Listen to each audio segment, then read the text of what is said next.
I'm going to take a look at how we can play music in our live broadcast. Now, this is licensed music as outlined in the blog, and I am registered with Jamendo, and I take my music from them together with a license. I know that I can play it in my broadcasts, and if there is a problem, then I can appeal. Now, I'm actually recording this session within the BeLive studio so that you can hear what it actually sounds like when it actually goes out, because the way things are set up, I can't play the music whilst I'm doing this instructional video. So do not judge this by the quality of the sound on the instructional video. So we need to open a new Chrome tab. So I'm going to open a new Chrome tab. There it is. And I'm going to shrink this browser window.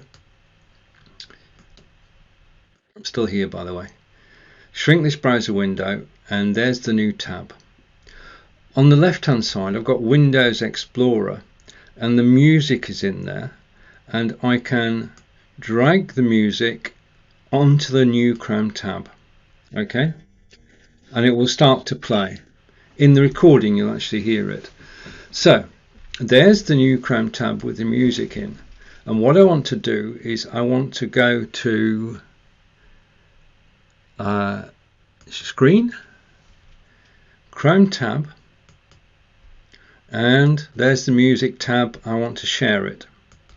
Now, as soon as I've shared it, it appears down below. You can see it, and I can bring it up on screen, show on screen. So there's music next to me, and that's exactly what is showing on the browser tab.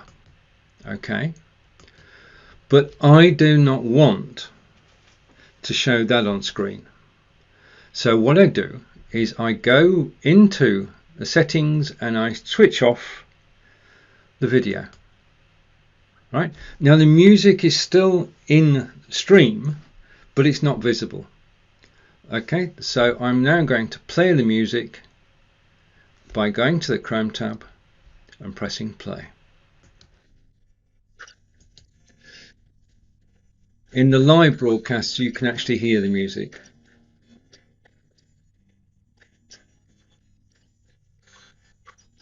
Okay, that's why I'm doing the recording.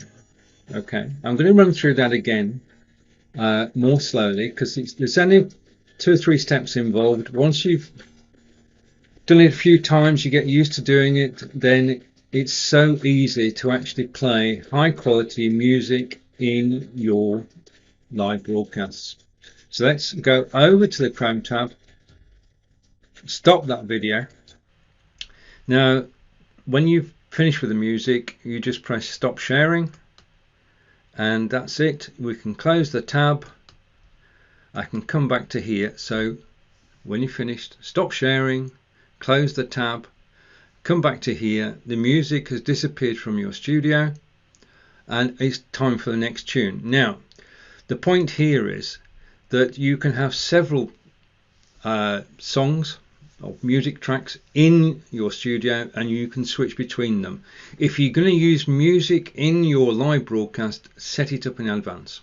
So open a new Chrome tab, pick a track and drag it across.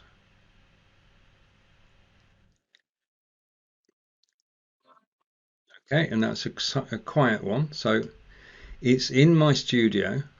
When I go share screen, Chrome tab, pick the music, and it appears in the staging area down below.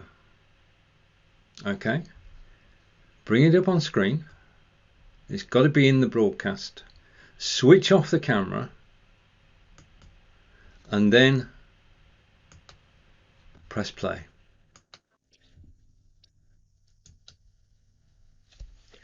Now I can actually talk over this track, hopefully. This is how it's done. New Chrome tab. Drag the MP3 from your hard drive onto the Chrome tab. Share the Chrome tab. bring it into the broadcast, turn off the camera, and then press play. Okay, now whilst the music is in your in-stream area, you can play it anytime. Okay, and there's no limits to the number of tracks you can have, no practical limit. What you do need to do though, I'll just go to that tab and stop the music. So I'm going to stop the music, and in the live stream nobody would notice you actually doing that quick. I mean, you could, it's so simple and straightforward, you can do it very, very quickly. You can actually just click stop sharing and that would have the same effect. So I'm going to stop sharing. Okay, and that takes it out to my studio. That's it really. That's the easiest way to actually play music. Now you can, additionally, you could share a YouTube video, again turn the camera off, but I wish you success. Remember that you should use music you've got permission for. In the blog post about copyright, I've given you 16 sites you can actually take music from. Some of them are free, providing you give acknowledgement of who created the music. Some of them are reasonably priced, so $10–15 a month, depending on how much music you use in your broadcasts. Some are more expensive than that. Now, I found using the different systems that it's very much down to personal taste. If you can find the music you want on a low-cost site, then by all means use it. If you're doing intros and outros with Canva or within video and using their music, you are licensed to play it. There is no problem with that. I would love to be a DJ and play the Billboard Top 100 on my shows. We can't do that. We can, however, promote independent artists through our live broadcast by picking music that we have an affinity with, that we enjoy listening to. Music actually does bring a broadcast to life. I always start off with a rousing tune at the beginning of the program, because that basically sets the mood of the show. So you can set the mood of the show through your intro music, and you can either talk over your intro music, you can have a countdown clock with music, you can have an outro clock with music. You can play music anytime you broadcast, but remember that you cannot play music for the entire length of your broadcast. It's got to be, you're not a music show, you are doing a live broadcast on a topic of your own choosing, and music is accidental. It's not the purpose of the show. That's what Facebook like. So use copyright music, get the license for it if you want to use that sort of thing. If you want to support independent artists, then get their permission, but get something in writing that says you have the rights to play the music on Facebook and YouTube and soon on LinkedIn.